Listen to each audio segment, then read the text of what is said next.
En belle boutique fleur, mon blaf poisson et puis un bon biguine. Pas même pas les tambours, bel air, sans compter un bon petit plancher puis.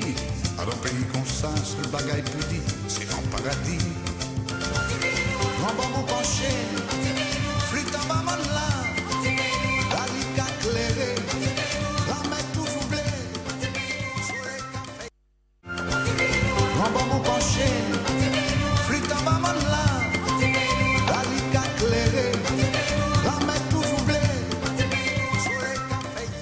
Madame, mademoiselle, monsieur, bonjour.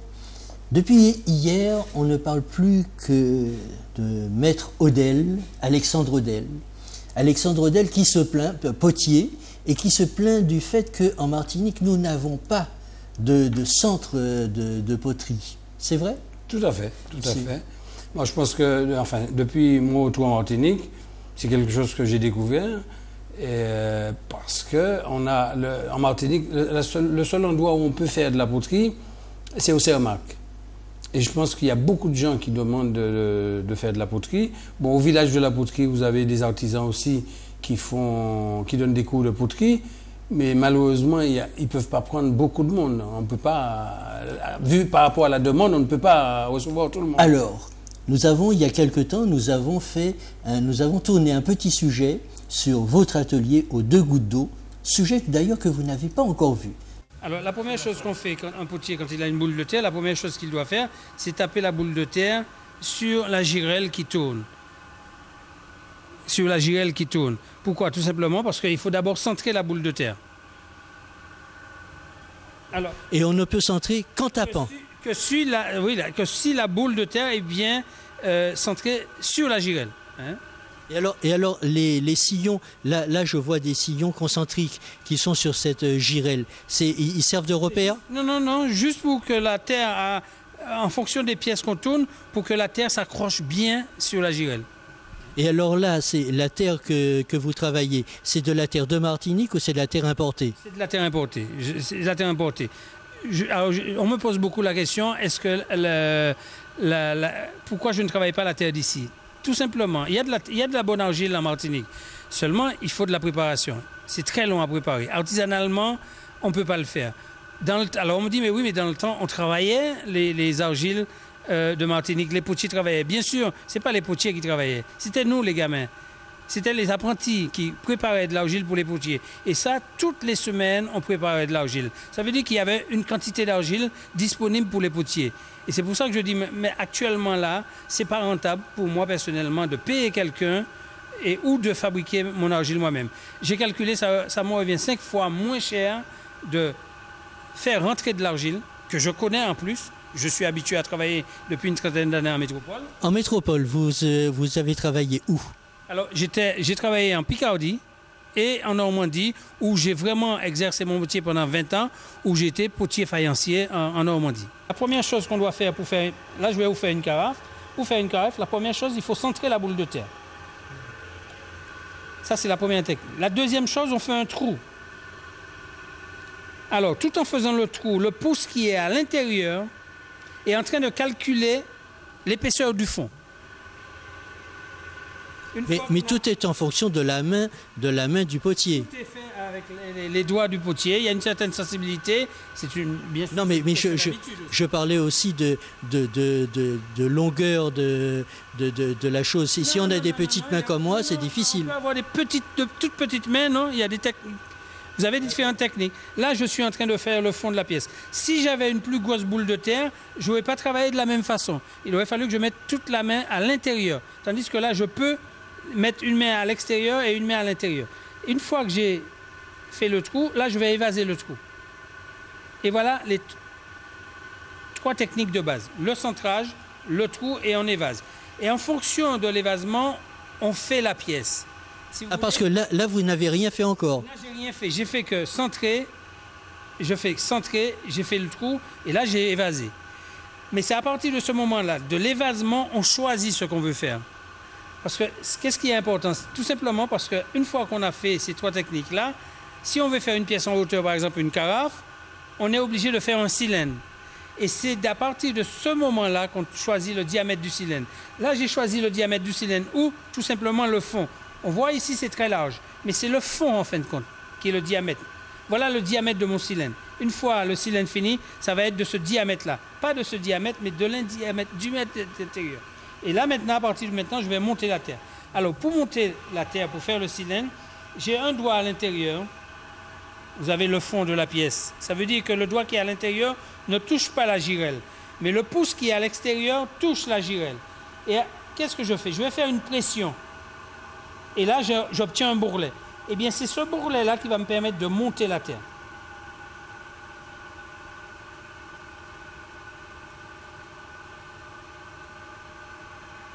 Et tout en montant la terre, j'essaie le plus souvent de respecter le diamètre de l'intérieur. Vous voyez, j'ai refermé, vous n'avez plus le même diamètre que lorsque j'ai démarré. Ça, c'est la deuxième étape. Alors, première partie, j'ai dit, je monte. Deuxième partie, je remonte encore un bourrelet. Et là, vous voyez tout de suite, il y a une régularité dans le cylindre. Et là, en fonction de la quantité de terre qu'on a, on a une certaine épaisseur à respecter. Ce qui veut dire que je suis obligé de remonter une troisième fois. Vous dites, on a une épaisseur de terre à respecter. Mais c'est quelle épaisseur? Ben là, par rapport à la quantité de terre que j'ai là, avant de créer ma carafe, là, je dirais, je suis à 3 mm. Et votre tour, là, maintenant, je vais donner la forme. Alors, pour donner la forme, c'est les doigts intérieurs, je vous ai dit. Ouais. Je vais pousser la terre vers l'extérieur. Et là, je commence à donner la forme.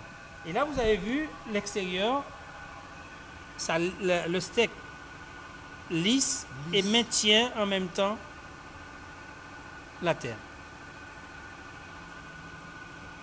Là, vous avez un petit pied, je vais accentuer le pied ici. Je vais pousser un petit peu plus fort maintenant.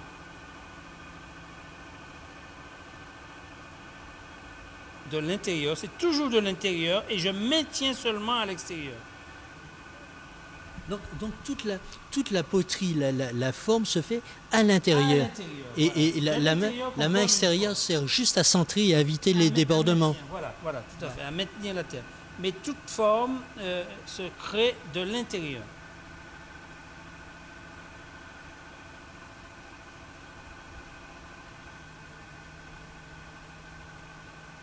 Voilà, j'ai la partie bombée de la carafe, j'ai terminé là, ici. Et maintenant, je vais faire la partie du col. Là, vous avez vu tout à l'heure, j'ai travaillé uniquement avec les doigts intérieurs. J'ai maintenu avec le steak à l'extérieur pour lisser et maintenir la terre. Et là, maintenant, je vais pincer cette bordure-là vers le haut pour donner le col de la carafe.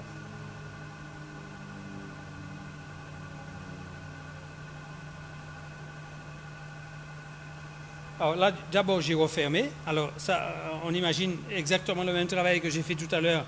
J'avais évasé, j'ai monté un cylindre, j'ai refermé de fur et à mesure. Là, j'ai fait exactement la même chose. Alors, il faut vous dire, pour faire l'arrondi, j'avais la même épaisseur partout tout à l'heure. En faisant l'arrondi, j'ai aminci cette partie ventrue. Et là, maintenant, il faut faire la même chose ici, puisque je ne peux pas me permettre de laisser cette épaisseur-là. Sinon, la carafe va être trop lourde et puis je ne pourrai pas finir la forme. Alors maintenant, qu'est-ce que je vais faire? Puisque je dois refermer le col et monter, eh bien, on va retrouver la même technique de base de tout à l'heure, le fameux bourrelet, et je monte avec.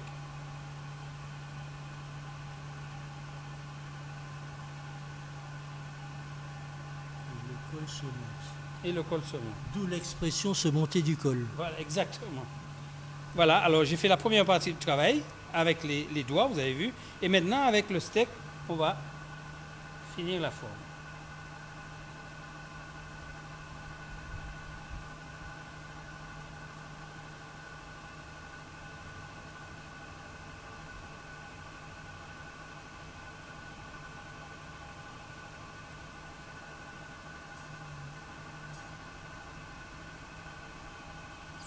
Alors vous avez dû remarquer sous les carafes, il y a toujours, vers le haut, il y a toujours une partie un peu plus épaisse. Pour quand on tient la carafe, pour que ça ne glisse pas à la main. Et bien voilà comment ça se fait. Je prends le petit bord ici, que je replie. Ça me donne la finition du col de la carafe. Là, je me rends compte, lorsque je tourne, je ne fais pas attention, puisque c'est instinctif. Hein, quand je tourne, c'est vraiment je tourne avec une facilité. Mais là, en regardant ce reportage, je me rends compte que vraiment, les détails, c'est important. Et les gestes, c'est important. Ça, je le savais au départ. Mais quand je regarde, je me dis, mais c'est vraiment formidable de pouvoir faire les gestes. Le tournage, c'est quelque chose qui est précis. Je dis toujours aux gens qui passent à l'atelier, lorsque le potier travaille, il ne travaille pas par hasard. Il ne tourne pas une pièce en disant « Tiens, je mets une boule de terre et je tourne une pièce comme ça. Il a des techniques à respecter, il a un travail à respecter quand il travaille. Et quand je tourne, quand le potier tourne, en général, il doit au départ savoir ce qu'il veut faire pour réussir, pour faire du beau. Quelque chose de bien, de beau, mais il faut qu'il sache au départ. Parce qu'on a des techniques à respecter, des épaisseurs de terre à respecter quand on crée une forme. Selon les formes qu'on crée, on a des techniques à faire et des épaisseurs de terre à respecter avant la finition de la pièce. À combien de temps mettons, à peu près, à la louche comme ça, pour acquérir? Parce que vous, alors il faut savoir qu'Alexandre demain aura 57 ans. Donc bon anniversaire. Merci. Avant. Et ça fait quand même, j'ai calculé, ça fait quelque chose comme 39 ans que vous tournez. Non, donc, vous avez commencé à 8 ans. 39 ans, je dirais 39 ans que je vis du métier tout en faisant des petits boulots à côté. Mais ça fait un peu plus de 40 ans que je tourne. 40 ans. Oui, puisque j'ai commencé à tourner, j'avais 11-12 ans. Et j'ai quitté l'école à 14 ans, comme j'expliquais, pour travailler. Et après, je suis parti au service militaire.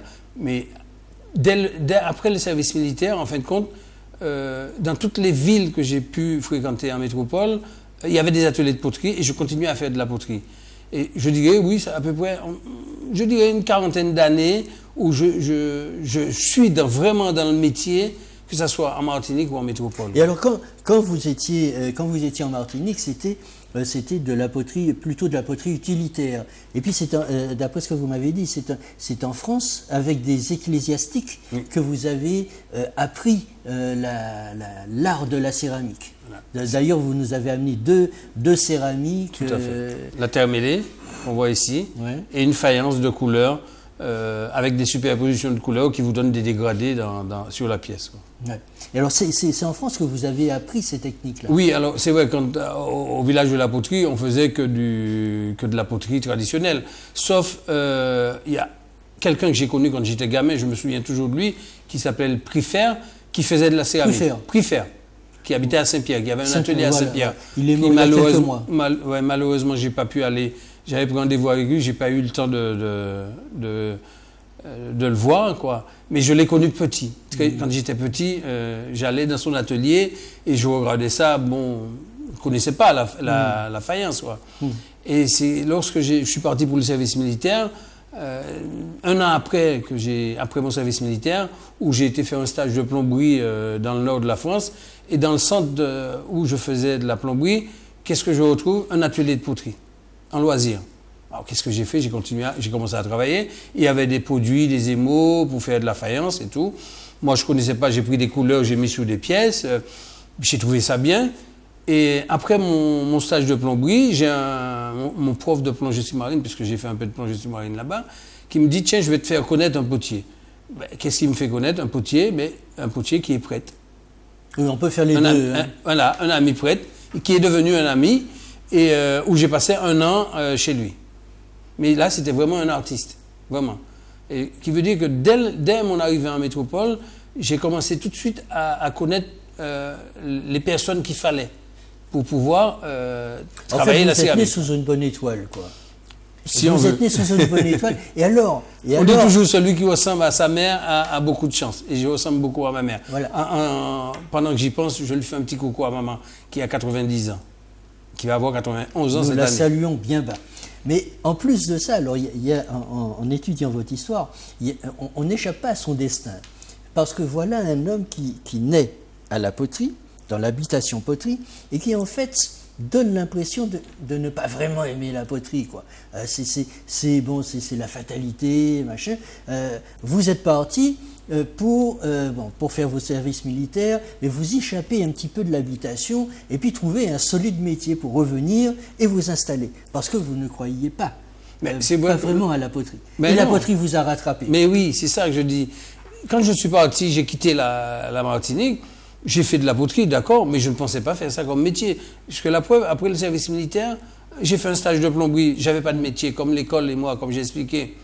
Dès l'âge de 8 ans, je voulais pas aller à l'école, j'avais pas de bagage. Je peux vous dire que lorsque j'ai quitté la Martinique, mon français c'était 20% et 80% de créole. Bon, je me suis dit, quand je suis arrivé là-bas, on m'a donné la possibilité, j'ai eu des opportunités pour faire quelque chose de bien, je me suis dit, pourquoi pas? Et c'est vraiment en rencontrant ces deux artistes prêtres qui m'a vraiment donné le goût de dire, tiens, je vais faire ce métier-là. Je veux absolument. Quand j'ai vu tout ce qu'ils faisaient là-bas, en céramique, en poterie céramique, je me suis dit, un jour, il faut que j'arrive à faire ce métier-là. Et pendant 10 ans, j'ai tourné dans toute la France, j'ai fait des rencontres d'artistes, de gens qui est plus fous que moi, qui aimaient le métier, qui m'ont appris à aimer ce métier-là. Et je me suis dit, bon, mais il faut que j'arrive, puisque j'ai pas de bagage. Et je crois que, comme on dit, je dirais que le métier m'a rattrapé. Parce que, comme je dis, dans toutes les villes où je suis passé, j'avais la possibilité de faire des boutiques, que ce soit dans la Somme, que ce soit dans le Midi, que ce soit en Seine-Maritime où j'ai été pendant 20 ans. Je crois que c'était mon métier. En fait, vous avez eu une évolution de compagnonnage.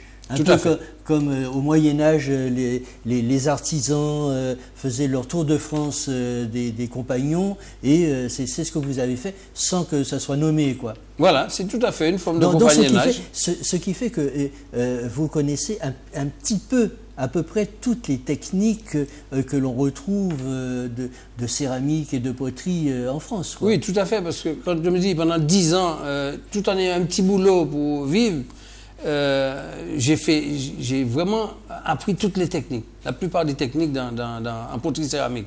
Alors, je fais de la faïence décorée. Alors, la faïence décorée, si les gens, pour expliquer un petit peu qu'est-ce que c'est que la faïence décorée, c'est du Vieuxtemps, de la faïence de Quimper, plus ou moins, pour situer un petit peu. J'ai fait du grès, la sculpture, bien sûr. J'ai tourné de la porcelaine, du raccro. Je ne veux pas trop mélanger les différentes techniques que je propose à poterie. Je fais plutôt de la faïence, de la sculpture, la terre mêlée. Et je dirais, d'ici quelques années, je vais surtout me consacrer au raccro et de la sculpture. Je comprends maintenant pourquoi vous dites que la Martinique a besoin d'un centre de formation en poterie. Oui, c'est vrai que là, je pense qu'on a besoin de ça. Pourquoi? Tout simplement parce que tout le monde veut faire de la poterie. Tous les gamins, même des adultes qui font de la poterie. Là, dernièrement, je discutais avec une collègue qui me dit, elle a quelqu'un de Rivière-Salée qui vient au Aubert faire de la poterie chez elle. Et on a des ateliers à poterie. Mais je crois que on n'est pas obligé de faire de la poterie qu'à poterie. Il y a d'autres ateliers de poterie. Mais ce qu'il faut, je pense que pour le monsieur tout le monde, il faut un endroit mais assez important, qu'on puisse réaliser des poteries, mais qu'on puisse aussi aider les gens qui ont envie de travailler, de venir travailler dans ce local-là, dans ce lieu. Et ceux qui veulent apprendre aussi, de venir. Il peut y avoir un centre, mais vraiment, mais je dis toujours, c'est un centre, je dirais que ce serait un centre d'art, de loisirs et d'activités culturelles. Voilà, et de production aussi. Et de production. Et de production. Alors, c'est en fait. Alors, quand vous êtes revenu il y a 3 ans, vous êtes revenu avec dans vos bagages un projet, revient avec un projet de formation d'un centre de poterie. Et puis on vous a tourné en bourrique. Peut-être qu'on n'avait pas bien saisi l'importance et les débouchés que ça pouvait ouvrir. Parce que on l'a tourné en bourrique, et puis il est toujours là, quoi. Et ce centre, normalement, d'après ce que vous me disiez, ce centre a des débouchés économiques, culturels, touristiques, etc. Alors, en 2 mots, sans dévoiler votre projet pour qu'on ne le prenne pas, quand même. Non, c'est pas que je vais dévoiler le projet, mais la seule chose que j'ai envie de dire, c'est que quand je suis arrivé, j'ai ramené un dossier, je suis venu avec un bagage. Si j'ai décidé de revenir en Martinique, c'est parce qu'au bout de 30 ans, je dirais, j'ai quand même côtoyé beaucoup dans le métier, j'ai fait beaucoup de choses dans le métier, je me suis dit, je suis venu en vacances en fin de compte. Et ça, en venant en vacances, j'étais à l'atelier au village de la poterie et j'ai vu qu'il ne restait que 2 potiers. Je me suis dit, il y a quelque chose à faire. Alors, parlons chiffres. Ça, c'est un budget de combien pour créer ce centre? Ce centre-là, si on doit, avec tout le matériel qu'on doit acheter, vraiment mettre en place quelque chose de bien pour que... Il faut compter entre 50 et 100 000 euros. 50 et 100 000 euros. Voilà. Et est-ce que ça fournit des emplois? Tout à fait.